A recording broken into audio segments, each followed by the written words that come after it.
பொன்னியின் செல்வன் மூன்றாம் பாகம் கொலைவாள். அத்தியாயம் 4. தாழைப்புதர். நடுக்கடலில் படகு தொட்டில் ஆடுவது போல் உல்லாசமாக ஆடிக்கொண்டு சென்றது.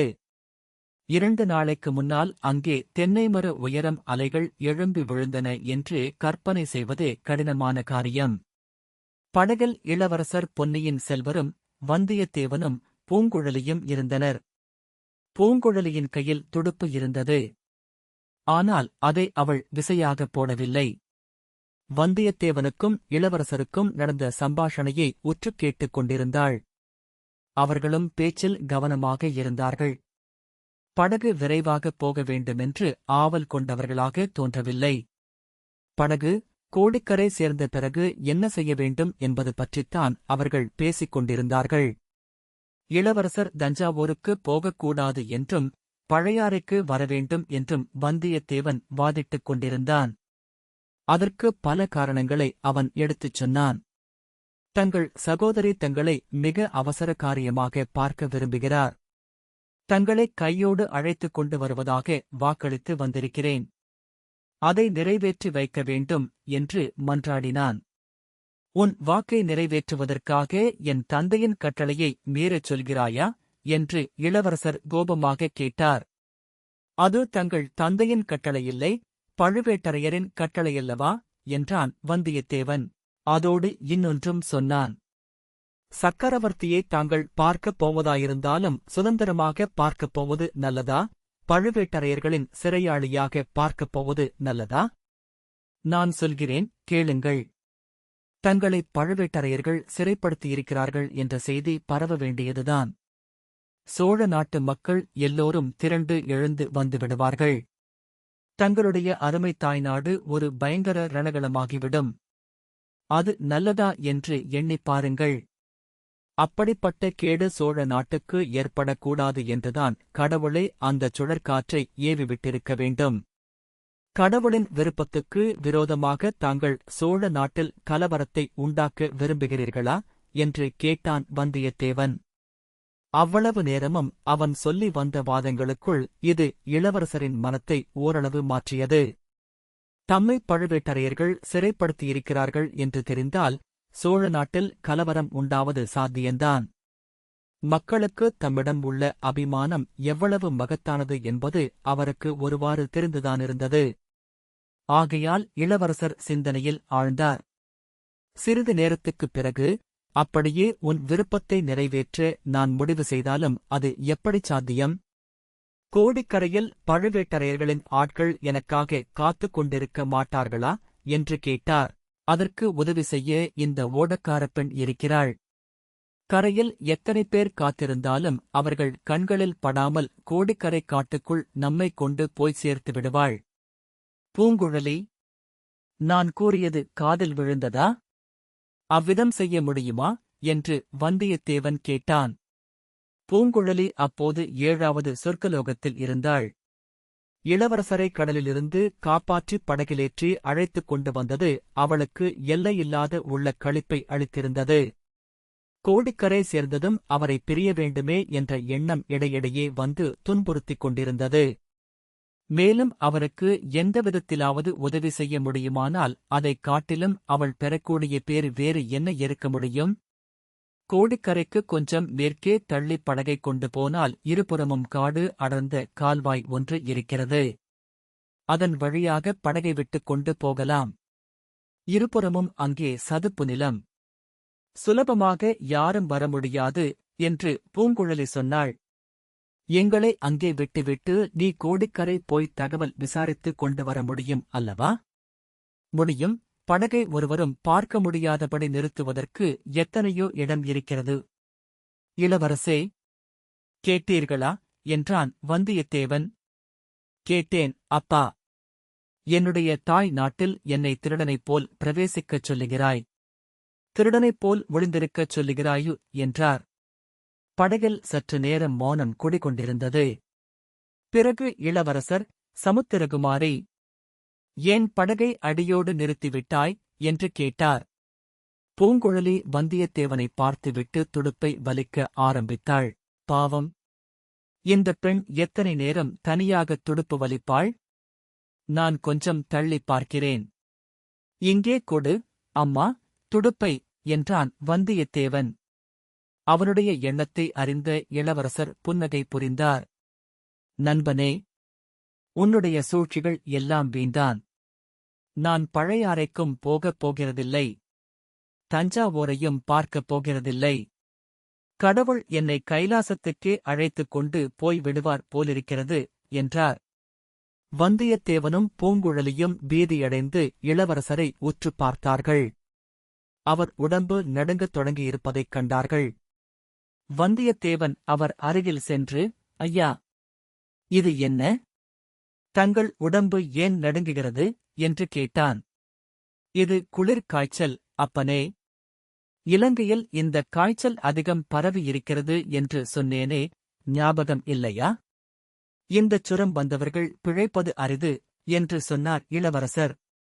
கடல் நடுவில் கப்பலின் பாய்மரம் இடிவிழுந்து பற்றிக் கொண்ட போதுகூட வந்தியத்தேவன் அவ்வளவு கலக்கம் அடையவில்லை. இளவரசரின் வார்த்தைகள் அவ்வளவாக அவனை இப்போது கதிகலங்கச் செய்துவிட்டன. பூங்குழலியின் கையிலிருந்து துடுப்புத் தானாக நழுவிட்டது. உடம்பில் ஜீவசக்தி அடியோடு மங்கிவிட்டது.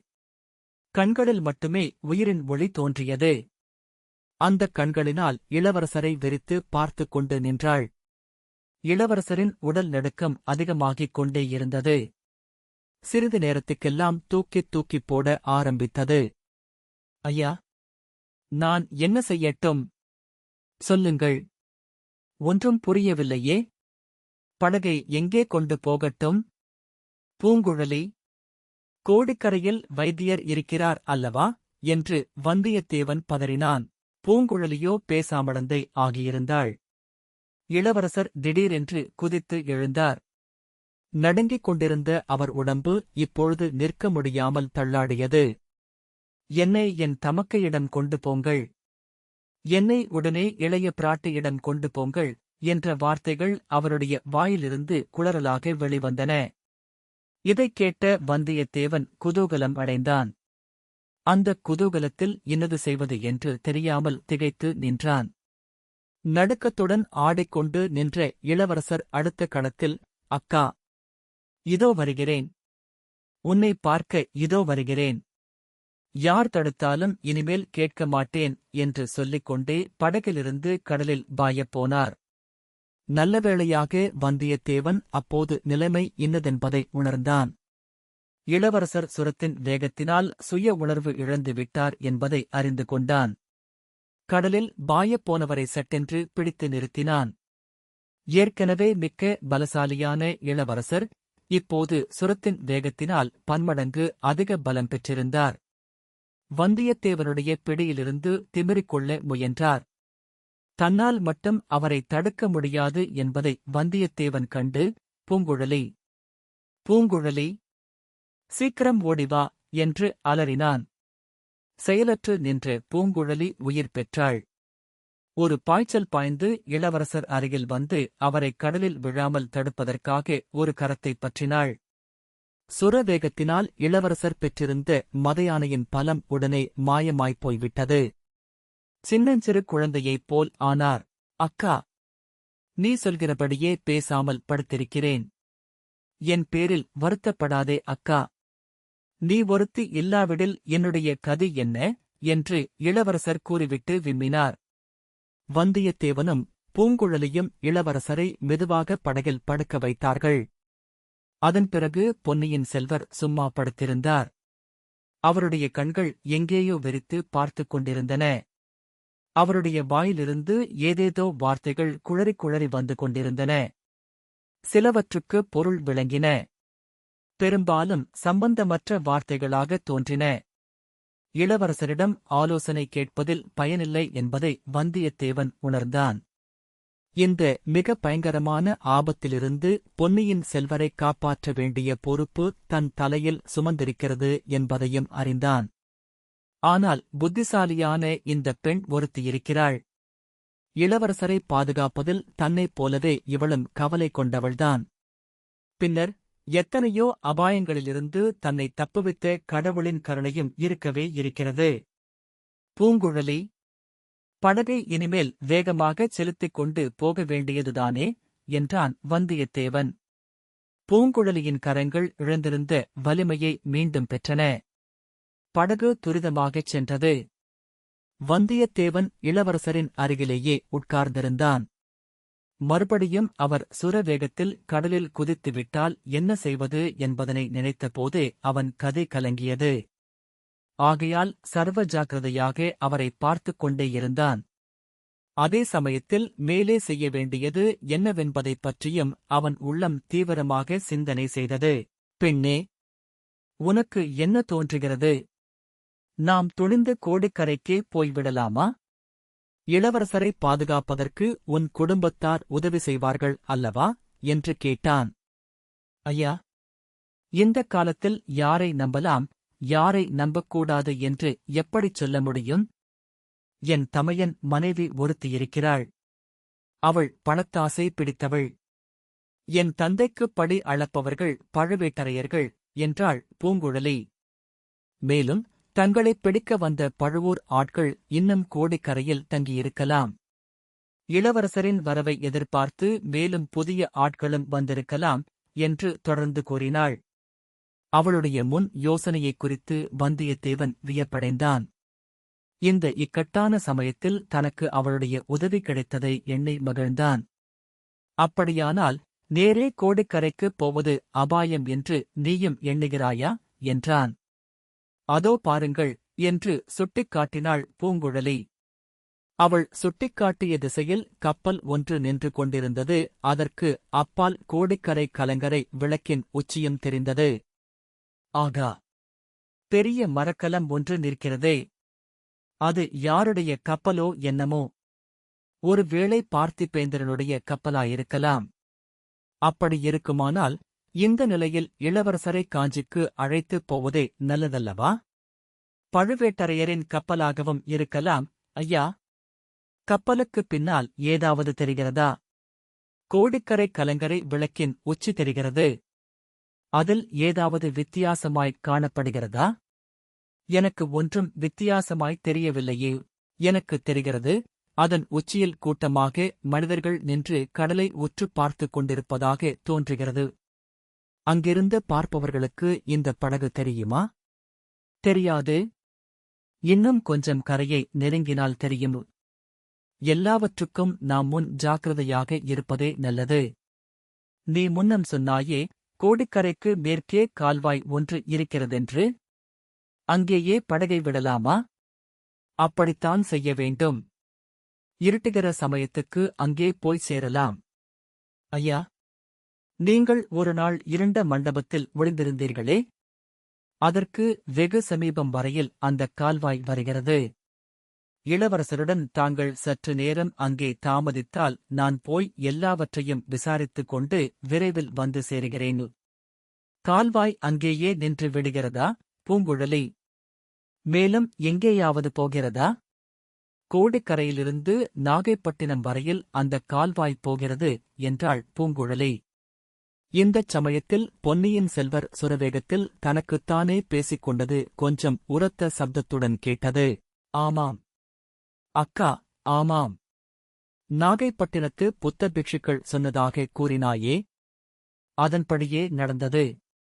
அனுராதபுரத்தில் புத்த பிக்ஷுக்களின் மகா சங்கத்தார் எனக்கு இலங்கை சிங்காதனத்தையும் கிரீடத்தையும் அளிக்க முன் வந்தார்கள்.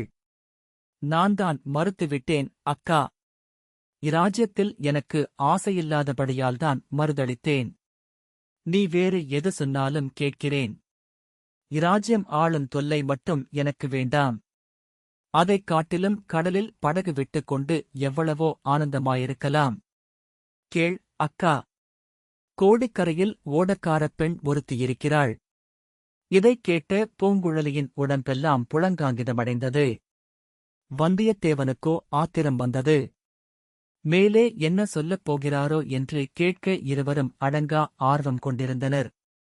ஆனால் திடீரென்று இந்த இடத்தில் இளவரசருக்கு சுய உணர்வு கொஞ்சம் வந்ததாக தோன்றியது. சுற்று முற்றும் விழித்துப் பார்த்துவிட்டு, இன்னும் கோடிக்கரை வரவில்லையா என்று ஈனசுரத்தில் கேட்டார் இளவரசர். வந்தியத்தேவன், அதோ கரை தெரிகிறது என்றான். இளவரசரிடம் யோசனை கேட்கலாமா வேண்டாமா என்று அவன் யோசிப்பதற்குள் மீண்டும் இளவரசர் நினைவை இழந்து சுரபிராந்தி உலகத்துக்குப் போய்விட்டார். இளவரசர் கடைசியாக ஓடக்காரப் பெண்ணைப் பற்றி கூறிய வார்த்தைகள் பூங்குழலியின் மனத்தில் எண்ண அலைகளை எழுப்பிவிட்டிருந்தன. வந்தியத்தேவனையும் இளவரசரையும் பார்ப்பதற்கே அவளுக்கு கூச்சமாயிருந்தது. ஆகையால் படகு சென்ற திசையையே பார்த்த வண்ணம் துடுப்பைப் போட்டுக் கொண்டிருந்தாள். அதுகாரும் கப்பல் நின்ற இடத்தை நோக்கிச் சென்ற படகு இப்போது திசை திரும்பித் தென் மேற்குப் பக்கமாகச் சென்று கொண்டிருந்தது. இருட்டுகிற நேரத்தில் கடலிலிருந்து பூமிக்குள் குடைந்து சென்ற கால்வாயின் உள்ளே பிரவேசித்தது. பூங்குழலி கூறியது போலவே அங்கே இருபுறமும் கரைகள் உயர்ந்த மேடாக இருந்தன. அந்த மேட்டுக் கரைகளில் மரங்கள் அடர்த்தியாகவும் உயரமாகவும் வளர்ந்திருந்தன. படகைக் கரையோரமாக நிறுத்திவிட்டு பூங்குழலி மெல்லிய குரலில், ஐயா, சற்று படகைப் பார்த்துக் கொள்ளுங்கள் என்று சொல்லிவிட்டு கரையில் இறங்கினாள். கரையில் வளர்ந்திருந்த உயரமான ஒரு மரத்தின் மேல் ஏறிச் சுற்றுமுற்றும் பார்த்தாள். பிறகு அவசரமாக இறங்கி வந்தாள். நல்லவேளை இங்கே வந்தோம். கடற்கரையோரமாக சுமார் ஒரு காத தூரத்துக்கு ஆட்கள் நின்று காவல் புரிகிறார்கள். கலங்கரை விளக்கின் அருகில் ஒரே கூட்டமும் கோஷமுமாக இருக்கிறது என்றாள். யாராயிருக்கும் என்று ஏதாவது தெரிகிறதா என்று வந்தியத்தேவன் ஆவலுடன் கேட்டான். நன்றாய் தெரியவில்லை, ஆனால் பழுவேட்டரையரின் ஆட்களாய்த்தான் இருக்க வேண்டும். வேறு யாராயிருக்க முடியும்? எப்படியிருந்தாலும் நான் சொன்ன இடத்துக்கு முதலில் போய்ச் சேருவோம். இரவு 2ஆம் ஜாமத்துக்குள் நான் என் வீட்டுக்குப் போய் எல்லாவற்றையும் நிச்சயமாய் தெரிந்து கொண்டு வருகிறேன் என்றாள். பெண்ணே, உன்னை யாராவது பார்த்துவிட்டால் என்ன செய்கிறது? உனக்கு ஏதேனும் இச்சமயம் நேர்ந்துவிட்டால் எங்கள் கதி அதோகதிதான் என்றான் வந்தியத்தேவன். ஐயா, என் உயிரைப் பற்றி இத்தனை நாளும் நான் இலட்சியம் செய்ததில்லை. இன்றைக்குத்தான் கவலை பிறந்திருக்கிறது. இளவரசருக்கு அபாயம் நீங்கும் வரையில் என் உயிருக்கு ஒன்றும் வராது என்றாள் பூங்குழலி. படகு கால்வாய்க்குள் மெல்ல மெல்லச் சென்றது. சப்தம் சிறிதும் வெளியில் கேளாதபடி மிக மெதுவாக பூங்குழலி துடுப்பு வலித்தாள். கால்வாயின் இருபுறமும் இருள் சூழ்ந்திருந்தது. கரை ஓரமாக உயர்ந்து வளர்ந்திருந்த மரங்களின் கரிய நிழல்கள் கால்வாயில் விழுந்து அதன் கரிய நீரை மேலும் கரியதாக்கின. வானத்திலிருந்து விண்மீன்கள் எட்டிப் பார்த்தன. வந்தியத்தேவனைப் போலவே நட்சத்திரங்களும் மிகுந்த கவலையுடன் அப்படகின் போக்கை கவனித்ததாக தோன்றியது. நீரில் பிரதிபலித்த நட்சத்திரங்கள், கரையிலிருந்த மரங்கள் காற்றில் ஆடியபோது அவற்றின் நிழலும் ஆடியபடியால் அடிக்கடி சலனமடைந்து கொண்டிருந்தன. வந்தியத்தேவனுடைய உள்ளத்தின் சஞ்சலத்தை அவை சரியாகவே பிரதிபலித்தன. ஒரு யுகம் போல தோன்றிய ஒரு நாழிகை நேரம் படகு கால்வாயில் சென்ற பிறகு பூங்குழலி படகை கரையோரமாக நிறுத்தினாள். பூங்குழலி கால்வாயின் கரைமீதேறிக் காட்டு வழியில் புகுந்து சென்றாள். அதாவது அவளுடைய உடம்பு சென்று கொண்டிருந்தது. அவளுடைய உயிர் கால்வாயில் விட்டிருந்த படகிலேயே வட்டமிட்டுக் கொண்டிருந்தது. அந்த முன்னிருட்டு நேரத்தில் முட்செடிகள், மேடு பள்ளங்கள், காட்டு ஜந்துக்கள் ஒன்றையும் இலட்சியம் செய்யாமல் அதிவிரைவாக நடந்து சென்றாள். தடைகள் இல்லாத இடங்களில் ஓடவும் செய்தாள். நேரே கோடிக்கரை குழகர் கோயிலை குறிவைத்துக் கொண்டு போனாள்.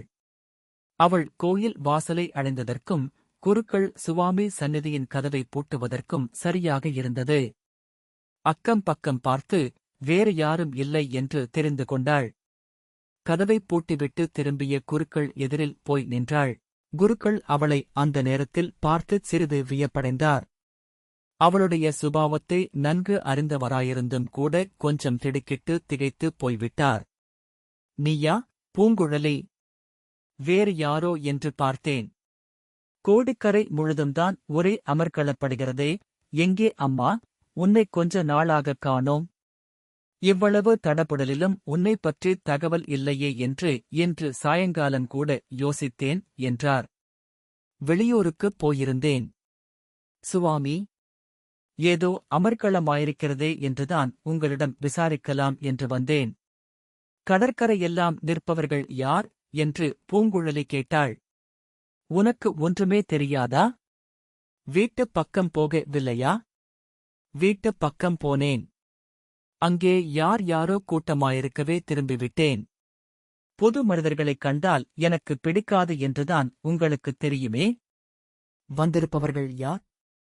பெரிய பழுவேட்டரையர் வந்திருக்கிறார். அவருடைய இளையராணி வந்திருக்கிறாள்.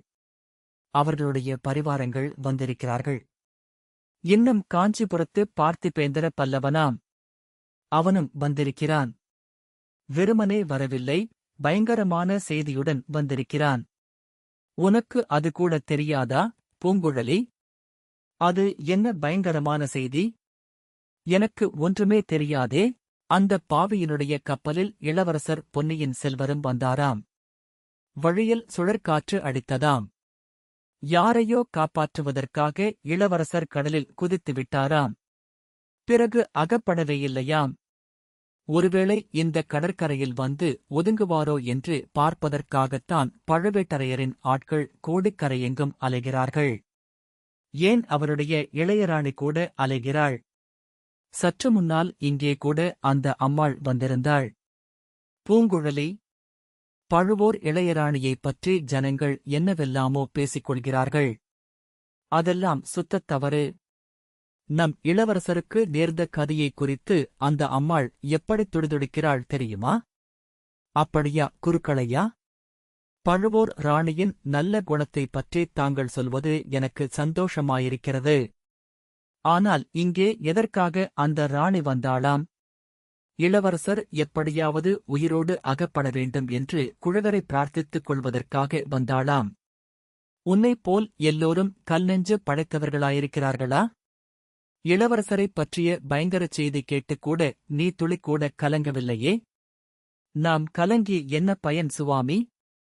எல்லாம் விதியின்படி நடக்கும் என்று நீங்களே எத்தனையோ தடவை சொல்லியிருக்கிறீர்களே. அது போனால் போகட்டும். அவ்வளவு பெரிய மனிதர்கள் வந்திருக்கும்போது நான் என் வீட்டுக்குப் போக விரும்பவில்லை. கையிலே வைத்திருக்கும் பிரசாதத்தை என்னிடம் கொடுத்துவிட்டு போங்கள். நான் இங்கேயே சாப்பிட்டுவிட்டு கோவிலிலேயே இருந்து விடுகிறேன். நீ ஒரு தனிப்பிறவிதான் பூங்குழலி. பெரிய மனிதர்கள் வந்தால் எல்லோரும் அவர்களைப் போய் பார்க்கவும் பழக்கம் செய்து கொள்ளவும் விரும்புவார்கள். உனக்கு வேற்று மனிதர்களையே பிடிப்பதில்லை. அதிலும் பெரிய மனிதர்கள் என்றால் ஒரே பயம். பெரிய மனிதர்கள் என்றால் உன்னை கடித்து விழுங்கி விடுவார்களா? எதற்காக இந்தக் காட்டில் தனியாக இருக்க வேண்டும்? குருக்களையா, பிரசாதத்தை கொடுக்க உங்களுக்கு இஷ்டமில்லாவிடில் வேண்டாம். என்னை வீணில் திட்டாதீர்கள். சிவசிவா, உன்னை ஏன் நான் திட்டுகிறேன்? இந்த பிரசாதம் உன் பசிக்குப் போதாதே என்று பார்த்தேன். தாராளமாய் வாங்கிக்கொள் என்று அர்ச்சகர் துணியில் கட்டி வைத்திருந்த சுவாமி பிரசாதத்தைக் கொடுத்தார். மூட்டையை வாங்கி பூங்குழலி பிரித்துப் பார்த்துவிட்டு, என் பசிக்கு இது போதாதுதான். அவ்வளவு பெரிய சுவாமிக்கு இவ்வளவு குறைவாக நைவேத்தியம் வைக்கிறீர்களே, இது நியாயமா சுவாமி? போனால் போகட்டும், அந்தக் கெண்டியில் என்ன இருக்கிறது? குடிக்கிற ஜலமா? இல்லை, சுவாமிக்கு அபிஷேகம் செய்த பால். குழந்தைக்காக எடுத்துக்கொண்டு போகிறேன். இன்றைக்கு நானே உங்கள் குழந்தையாயிருக்கிறேன். அதையும் கொடுத்துவிட்டு போங்கள், உங்களுக்கு புண்ணியம் உண்டு. நல்ல பெண் அம்மா நீ. போகட்டும், கெண்டியையாவது பத்திரமாய் வைத்திரு. இவ்விதம் சொல்லிக் குருக்கள் கெண்டியையும் பூங்குழலியிடம் கொடுத்தார். அச்சமயம் தூரத்தில் எங்கிருந்தோ ஆந்தையின் குரல் கேட்டது. பூங்குழலி சிறிது திகைத்து, ஐயா, அது என்ன சப்தம் என்று கேட்டாள். தெரியவில்லையா அம்மா? கோட்டான் கூவுகிறது.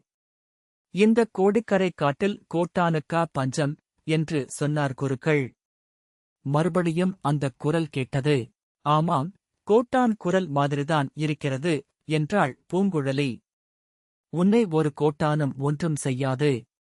கோயில் பிரகார கதவை தாளிட்டுக் கொண்டு படுத்துக்கொள் அம்மா என்று சொல்லிவிட்டு குருக்கள் நடையைக் கட்டினார். குருக்கள் மறைந்ததும் பூங்குழலியும் புறப்பட்டாள். பிரசாதத்தை மடியில் கட்டிக்கொண்டு கெண்டியை கையில் எடுத்துக்கொண்டு கிளம்பினாள். கோட்டானின் குரல் கேட்டு திசையை நோக்கிச் சென்றாள். கொஞ்ச தூரம் போனதும் ஒரு குறுகிய வாய்க்கால் குறுக்கிட்டது. அதன் இருபுறமும் தாழம்பூ புதர்கள் காடாக மண்டி வளர்ந்திருந்தன. அந்த வாய்க்காலின் கரையை பிடித்துக் கொண்டே பூங்குழலி நடந்தாள். தாழம்பூச் செடிகளின் முட்கள் சில சமயம் குத்தின. அதை அவள் பொருட்படுத்தவில்லை. தாழம்பூக்கள் வெடித்து மலர்ந்து நறுமணத்தை பரப்பின. அந்த மணம் மற்றவர்களைப் போதை கொள்ளச் செய்திருக்கும். ஆனால் பூங்குழலிக்கு அந்த ஞாபகம் கூட வரவில்லை. கரையோடு காலடிச் சப்தம் கேளாதபடி மெல்ல மெல்ல நடந்து போனாள். அவள் செவிகள் வெகு கவனமாக உற்றுக் கேட்டுக் கொண்டிருந்தன. காட்டுப் பிரதேசத்தில் இரவில் எத்தனையோ விதவிதமான சப்தங்கள் கேட்கும் அல்லவா? அவையெல்லாம் அவளுடைய கவனத்தைக் கவரவில்லை. பின்னர் அவள் என்ன சப்தத்தைத்தான் எதிர்பார்த்தாள். இதோ! இருவர் மெல்லிய குரலில் பேசும் சப்தம் கேட்டது. ஒன்று ஆண்குரல், இன்னொன்று பெண்ணின் குரல். பூங்குழலி நன்றாக மறைந்து நின்று கொண்டாள். அவர்கள் பேசுவது இன்னதென்பதை கவனமாக உற்றுக் காது கொடுத்துக் கேட்டாள். மந்திரவாதி! இளவரசர் கடலில் விழுந்து இறந்து விட்டதாகத்தான் உன்னைப்போல் எல்லாரும் நம்புகிறார்கள். பழுவேட்டரையரும் உருகி மாய்கிறார். ஆனால் நான் நம்பவில்லை என்று அந்த பெண் குரல் கூறியது.